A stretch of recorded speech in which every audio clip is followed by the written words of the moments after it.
Welcome back to Sharing with Shamika, and today we're going to be making cube steaks. And what I did is I took my cube steaks and I'm just going to season them. I'm going to use garlic powder, onion powder, some herb garlic Mrs. Dash, some lemon pepper, and then some Cajun seasoning. And you can use whatever seasoning that you would like. These are the seasonings that I chose. I'm going to add this to each one of these cube steak, and I'm going to rub that seasoning in. Now the thing about cube steak is you have to cook cube steak for a long time to get them tender.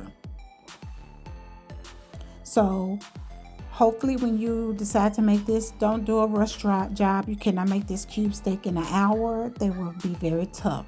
Give it at least 2.5 hours for it to be good and tender.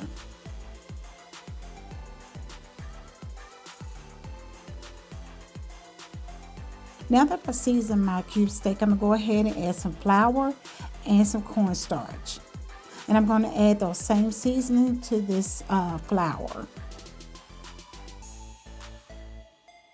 I did add a little bit of paprika to this flour seasoning. And we're just going to mix that up.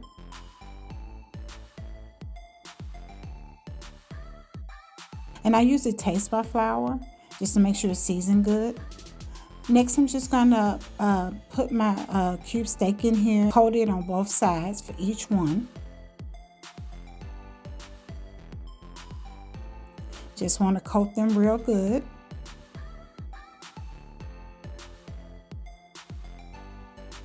Now that I've coated my cube steak, I'm going to go ahead and put it in some oil. Make sure your pan is hot. I have it on medium. And I'm just going to brown them for about 3 to 5 minutes on each side.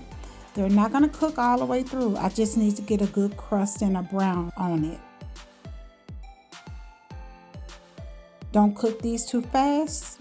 You don't want your grease to burn. We're going to actually use these drippings and a little bit of this grease to make our gravy. So after about 3 to 5 minutes, you'll flip them over. Now that I've done all that, now I'm going to add that leftover flour to my pan and a little bit of onions. And then the oil that I had left over, I poured into a container, and I'm just adding it as I need it, a little at a time. You don't want to put too much oil in here, but I need to have sort of like a paste so that I can try to get this as brown as I want it. And I usually try to get like a deep, rich brown, almost like a caramel deep color is what I'm looking for.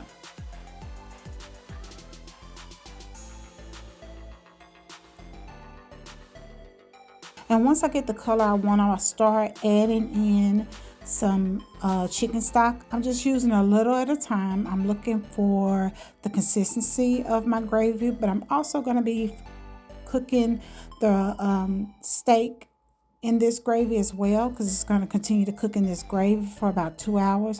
So I want to make sure I have enough gravy. I did go ahead and added a half a pack of Lipton onion soup mix to this as well. And this is the time when you check the taste to see if you need to add any more seasoning. Do I need any more salt? So that's what I'm doing. So here they are. They were being rested. They're not done. You can still see a little bit of that blood there. So I'm going to add them to my gravy. And you want to submerge them in the gravy because they're going to continue to cook.